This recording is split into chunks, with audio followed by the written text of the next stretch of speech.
Hi there, and welcome to Under the Cover, a podcast for authors, young writers, and just anyone with the slightest interest in books or the publishing industry. My name is Sarah Catherine, and I'll be your host for today. If you'd like to check them out, my books are published under the pen name Catherine Gray, and the same with all my relevant socials. But now let's jump right into episode 1, where we'll be discussing why your first draft doesn't need to be perfect. Okay, cue music.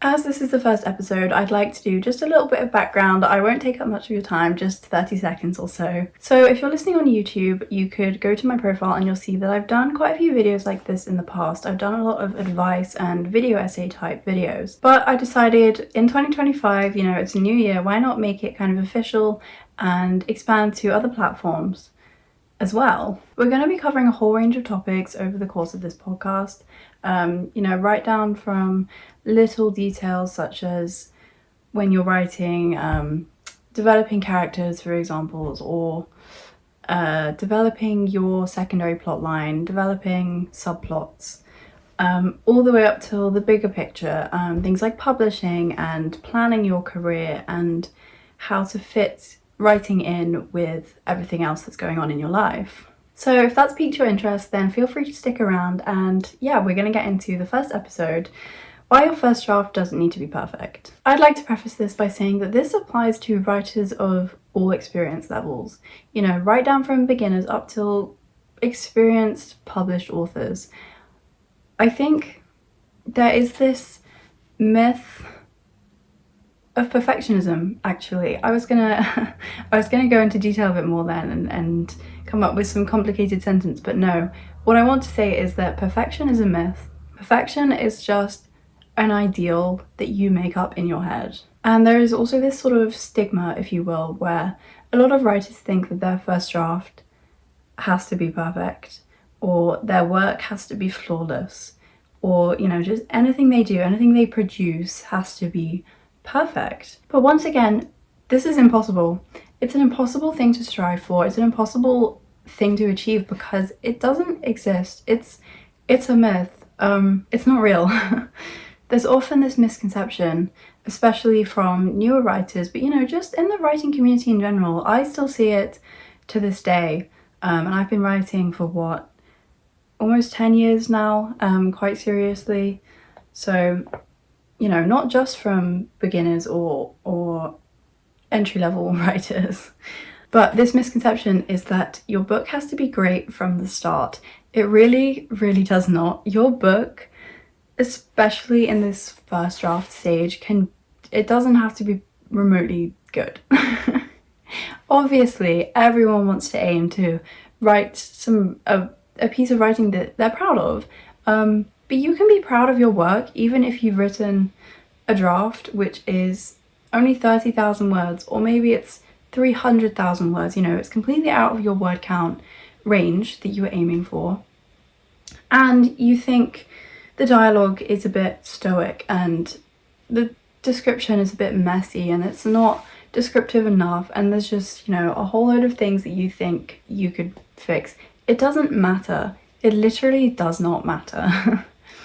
You are not publishing a first draft. You're not showing a first draft to anyone. The whole point of a first draft is just telling the story. And I wish I knew where this stemmed from, because it really is so common in the writing community. As someone who is very actively on Writergram and Book Talk and communities like that, it is quite saddening to see how many people struggle with this. And I struggle with it myself. My debut novel, A Silent Curse, the first draft was possibly the messiest thing I've ever written. I wrote it during NaNoWriMo, however you say it, National Novel Writing Month, where you write the first draft in just 1 month. And I did that, I achieved that, and I was really proud of it. But I looked back at the draft and I was like, wow, why am I proud of this? Because this is horrible. And I wish I hadn't been so hard on myself. I wish I hadn't critiqued myself like that, because I still wrote that draft in a month. I think the final draft came to about 45,000 words. That draft was still messy, and obviously it went through so many edits. It went through so many rounds of of editing and revising before it came to be the final book that it is today, the final product.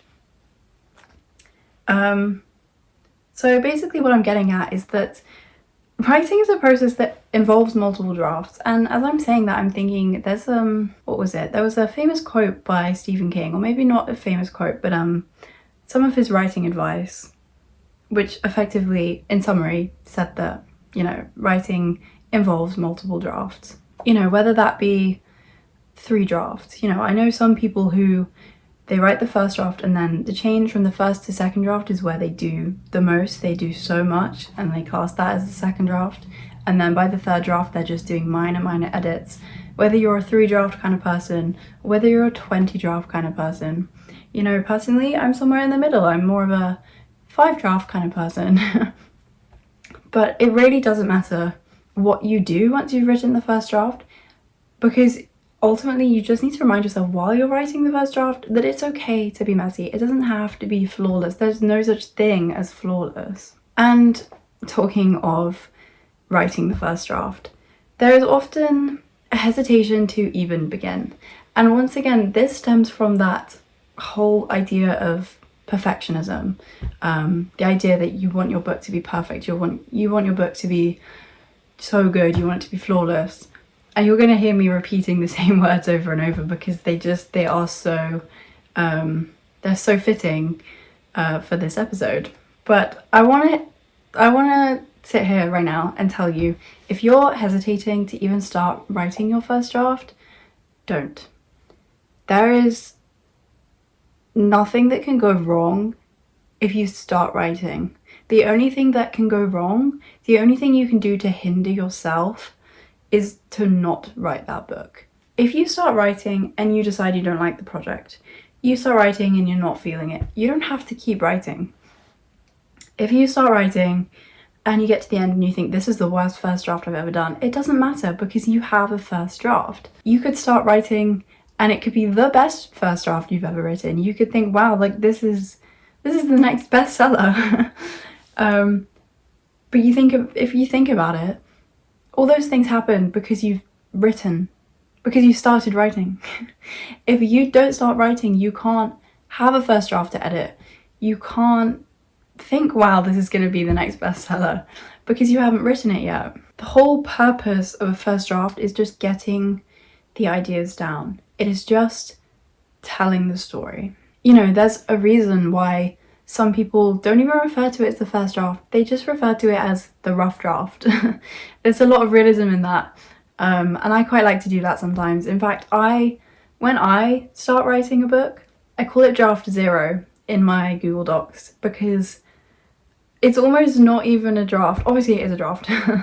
But I'm considering it as I am just getting the outline fleshed out. I'm just putting my ideas down on this page, because then when it comes to what I call my draft 1, first draft, then I can call it my first draft. You know, I've got my messy draft, I've got my rough draft, and then I've got my actual first draft.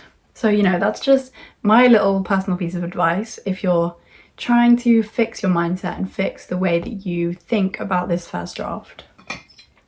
I find that when I talk so passionately about things, especially recording YouTube videos, I actually just get a really sore throat because I've been talking and I'm honestly not used to talking this much about something I love.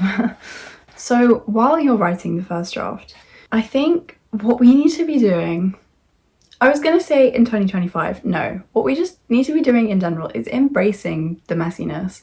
One more thing that I do, actually, not that this is advice, I don't know if this is helpful or not, just something I do is, let's say, for example, I'm introducing a side character who just appears once or twice. And I haven't actually planned this character out yet, but I'm realizing, oh, I need this for this bit of the plot. I need this so that the story can just progress in a certain way. But I can't think of a name for this character, and I'm in a good flow of writing, and I just want to keep going. What I will do is I'll write in block caps name, or name of character, or this servant is called this, or this, you know, doctor's name, I'm trying to, do you see what I'm getting at? Just, you know, in big block caps, and then maybe, because I will write in Google Docs, I'll leave a comment and say, come back to this, or name this character. And then, you know, it doesn't disrupt the flow of your writing. You can just keep going. If you come back to it at the end of the first draft, you'll you know, scroll through your comments or scroll through the document and you'll see, oh, I need to name that character. And it's just a quick little thing that you can do at the end. It doesn't impact you writing the story when you're writing it, because in fact, if anything, it's helping, because it means you can stay in your writing flow and you don't have to think about really minor things like that. And you know, sometimes I'll even do the same with bigger chunks of dialogue or even action. This isn't a meme as such, but something I've seen a lot of on TikTok recently is writers talking about how they struggle to write action scenes. And I think actually I kind of fall into that category. I hadn't really thought about it until I kept seeing it on TikTok, and I was thinking, wow, actually I kind of struggle to do that. Because sometimes what I'll do is I'll write in big block caps, action scene or the fight scene, and then come back to it. You know, my most recent book that I've been writing, the one that I'm going to be publishing this year, Sweet Dreams Don't Lie, is a small town murder mystery, so it has no such stuff like that. It's not a fantasy or anything, it has no big fight scenes or anything. But there was this one point where you can probably pinpoint the point that it is if you read the book. The main character is in this little coffee shop, and there's basically just two elderly women behind her gossiping. And at first I couldn't possibly think what they could be saying, because I was really in the flow of writing like description. So I didn't know what they should be saying, so I just wrote in block caps, write some gossip, or like elderly women gossiping. I know that is not funny, and I'm laughing because I realise it's not funny, but it was funny to me. And I wonder if anyone can pinpoint the exact point in that book when it comes out, when that was. Yeah, so that's just one thing I do to kind of embrace the messiness and just allow myself to be very creatively free whilst writing the first draft, because ultimately it doesn't matter. No one's going to see that you wrote in big block caps, I need to finish this, or finish off this scene, or add some dialogue in here. You know, no one's ever going to see that. It's just for you. It's a helpful note. Just, you know, instead of focusing on little details in the first draft, focus on telling the story.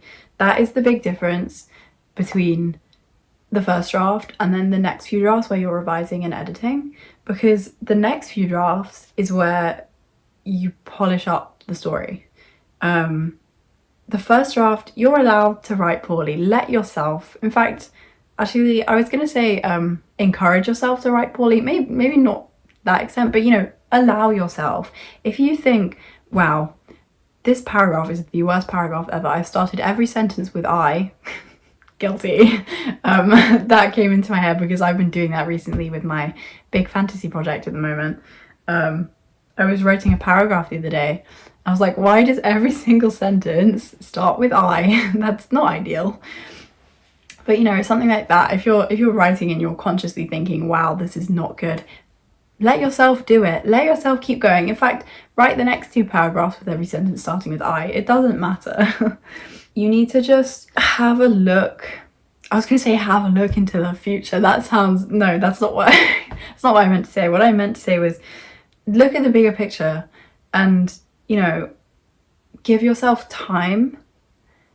And what I mean by that is, you know, the first draft can be written quickly, and then you have time. If you're stressing over this first draft, if you're being pedantic over every little thing, you're not going to give yourself the time to come back and edit it, which you deserve to do. You deserve to, you know, get this first draft down so that you can come back and you can make it into the product that you visualized at the start. You can make it into this incredible book.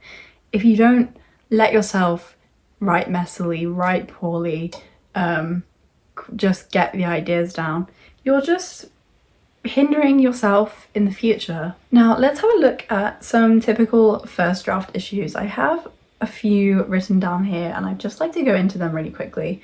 And I'm not saying these are bad things, because obviously, you know, I've just gone on a little rant or gone, you know, on my little yap about why you need to let yourself do these things. But I want to point them out because I think, you know, as much as I can talk about this first draft being messy, a lot of you are thinking, yeah, but I want to have advice on my next draft and how I can make it better. So I'm going to point out most of the things that happen when you let yourself write messily, which once again, a good thing.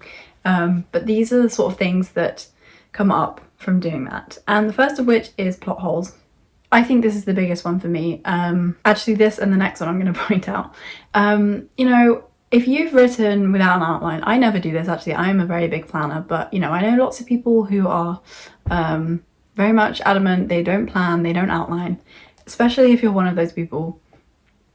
This is the biggest thing you need to watch out for. If you're writing just kind of whatever pops into your head, you're just going with the flow, you're gonna have plot holes, I'm sorry to tell you. And the second thing is pacing, awkward pacing. I am very much guilty of this. You know, sometimes I don't write chronologically. I say sometimes, most of the time I don't write chronologically. Every time I start a new project, I tell myself, right, I'm going to write in chronological order this time. I'm just going to write the chapters as they come. I don't care how bad they are, I'm just going to write from first chapter to last chapter. And every time I get to almost the exact same point, it's always about chapter 6 or 7, where I just give up on that immediately. I'm like, right, but I want to write something in chapter 18, so why don't I just do it? And honestly, I would say this is quite good advice. If you want to quickly write first drafts, you don't have to write in chronological order. Literally, if you have like a scene in your head that happens towards the end of the book, you know, you can write that scene, right? I think this is what a lot of people forget. But this is probably my one biggest piece of writing advice that I'll ever tell anyone at all, ever. Because, you know, I've seen, now coming back to the TikTok thing, I've seen TikToks of people being like, oh, when you've got that scene in your head that happens at the end of the book, but you're only on chapter 4. And I'm like, girl, you know you can skip and you can just write that scene, right? But obviously this comes with its flaws, especially awkward pacing. I think dealing with pacing and trying to sort the pace and flow of my book out is, you know, the first biggest thing that I have to tackle when I get to my second draft, because there's always an issue because of my non-chronological writing. Anyway, the third typical first draft issue we have is underdeveloped characters. Sorry, I couldn't speak for a second there. Yeah, just not adding in enough, you know, detail or development, etc, etc. You know, bound to happen, and that's fine. And the fourth thing is just lack of detail, kind of on the same sort of in the same sort of ballpark there. You know, especially if you're an underwriter like me, maybe your draft is 50k and you want it to be 70k. You're simply lacking detail, and that's not an issue. It's because you were, you know, focusing on getting the story down, which is absolutely fine. But it is, you know, typical and very much bound to happen. You know, saying this, or taking all these things into account, I want to add that your first draft, in that sense, often feels incomplete. And I want to say that's because it is. Your first draft is incomplete, and that's okay. It's allowed to be incomplete. That ultimately, is not the final product.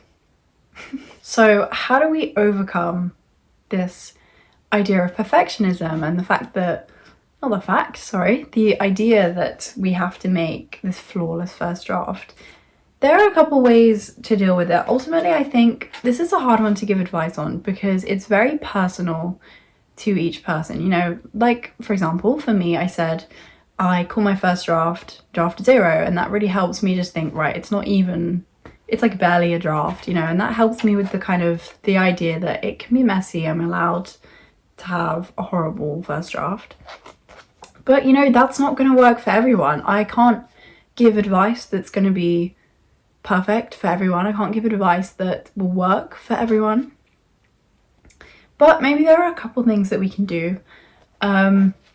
For example, setting more achievable goals. You know, a lot of people think, actually I'm guilty of this too, that your first draft, let's say you want your first draft to be 70,000 words, but by the time you finish, it's only 50,000.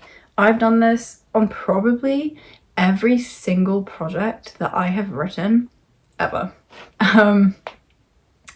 You know, if you keep on doing that, maybe you should realize, oh, let me just set my goal to be a bit lower, and then when you achieve it, you'll feel this sense of pride that, you know, I've achieved that, and that's okay, you know, that's my first draft.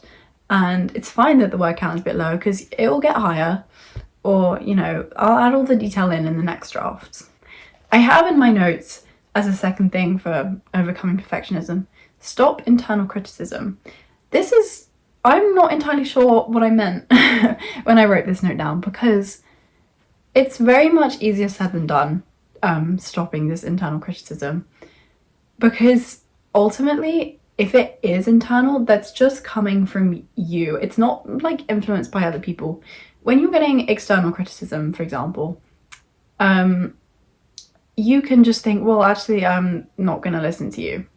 But when it's coming from yourself and you don't even like know where it stemmed from, I understand that it can be very difficult to just tell yourself, oh, my first draft can be messy. You know, if you've spent your whole life writing first drafts where you kind of edit as you go along and think that, you know, you have to make it absolutely flawless, it's very hard to change that mindset. And I'm, you know, as much as I can sit here and try and give advice and do a little deep dive into this whole first draft thing, I am also, my heart goes out to people who can't just flip that mindset off. Because yeah, I know that it's not that simple. I'm aware. So let me just draw your attention now to the, how do I put this? No famous book is a first draft, is what I want to say, is what I'm getting at here. No, you know, big, famous, I'm just going to repeat that sentence. No famous book is a first draft. Every single, I'm going to keep calling them famous books. I feel like that's the best way to get my point across. No single famous book has not gone through so many rounds of edits. I'm going to take the example of Harry Potter here, because I think this is one that a lot of people have heard, or, you know, I hope so. You know, the stories of J.K. Rowling when she was in her, what am I trying to say? Sorry, I lost my train of thought for a second. She would sit in these coffee shops and write the first drafts of Harry Potter. And they were completely different to how they are now. You know, they were so much more underdeveloped, and they were just, the whole the whole final products have just completely changed. And I think it's good to remind yourself of things like that. Because sometimes it can be hard when you're writing. You get very wrapped up in just yourself, not in like a selfish way, but you know, you're writing that book, that's your book that you are writing. You get my point. And it's hard to think about other things and other people and other examples, but you know, even if that one example can help you, just keep thinking back to that. Just, you know, while you're writing, think this is just the first draft stage.